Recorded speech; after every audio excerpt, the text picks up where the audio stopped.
युवा कांग्रेस और भाजयुमो के कार्यकर्ता उलझे, हुई झूमाझटकी।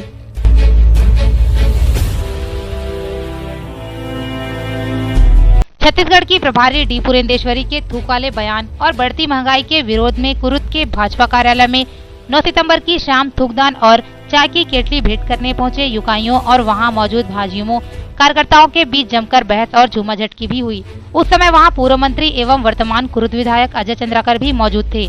वहां कांग्रेस के कार्यकर्ता थूकदान चाय की केतली लेकर कुरुद के भाजपा कार्यालय पहुंचे। यहां युकाइयों ने नारेबाजी की।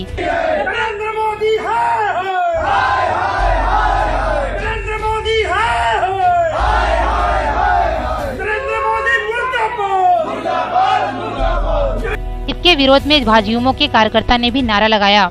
यहाँ पहुंचे युकाइयों को पूर्व मंत्री अजय चंद्राकर ने भाजपा का गमछा पहनाने की कोशिश की। इसके बाद युवा कांग्रेस के कार्यकर्ता भी अजय चंद्राकर को गमछा पहनाने की कोशिश करने लगे, जिसके बाद माहौल दोनों ओर से धक्का मुक्की होने लगी। दोनों पक्षों में जमकर झूमाझटकी भी हुई।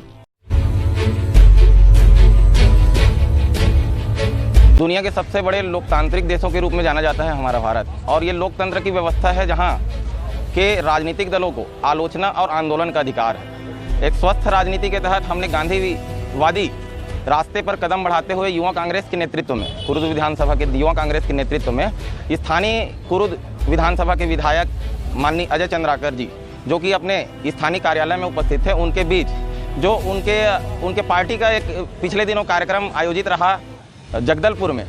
3 दिनों का चिंतन शिविर रहा उनका, लेकिन 3 दिनों के चिंतन और मंथन के बाद उनकी प्रदेश प्रभारी माननीय डी पुरेंदेश्वरी के श्रीमुख से हमारे प्रदेश के मुखिया आदरणीय भूपेश बघेल जी एवं उनके मंत्रीगण साथी पर थूकने जैसी बात कही गई। और इस विषय पर चूंकि प्रदेश के मुखिया ने स्पष्ट किया है कि वो मुख्यमंत्री बाद में है और किसान के बेटे पहले हैं, इस तरह से इस सूचिता को माना जाए, उनके दृष्टिकोण को देखा जाए तो डी पुरेंदेश्वरी ने केवल प्रदेश के मुखिया भूपेश बघेल के मुंह पर थूकने की बात नहीं की, वरन पूरे छत्तीसगढ़ के लाखों किसान परिवारों के मुंह पर थूकने जैसी एक गंदी और भद्दी बात कही है।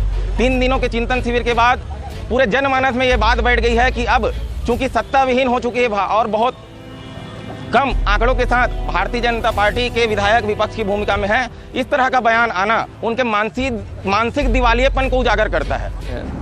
विरोध आवश्यक चीजें हैं, बिना विरोध पक्ष के लोकतंत्र होता नहीं। लेकिन अशिष्टता को लोकतंत्र नहीं कहा जाता, विरोध नहीं कहा जाता।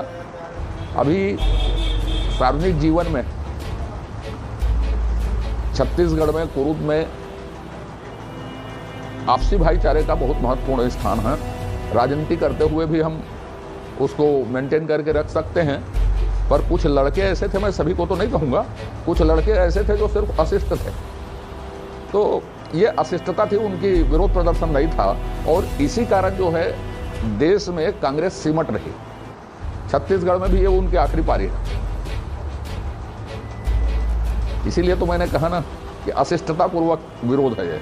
यदि बीजेपी के युवा मोर्चा के साथी ऐसा करते तो गड़बड़ होती। मैं तो युवा मोर्चा के साथी लोगों की प्रशंसा करता हूं कि उन्होंने बड़े संयम के साथ अपने आंदोलन में शामिल हुए, मतलब संयमित रहे।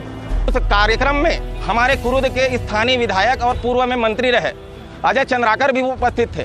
कुरुद क्षेत्र की जनता जानती है, उस तरह से अपने आप को प्रचारित करते हैं तथाकथित तौर पर कि वे बहुत पढ़े लिखे व्यक्ति हैं, बुद्धिजीवी वर्ग से आते हैं। और मैं ये कहना चाहता हूं कि इतने बड़े अगर बुद्धिजीवी हैं तो लेकिन बावजूद उन्होंने आज तक इस भद्दे बयान का, किसानों का अपमान होने जैसे बयान पर आज तक उन्होंने कोई स्पष्टीकरण नहीं दिया है।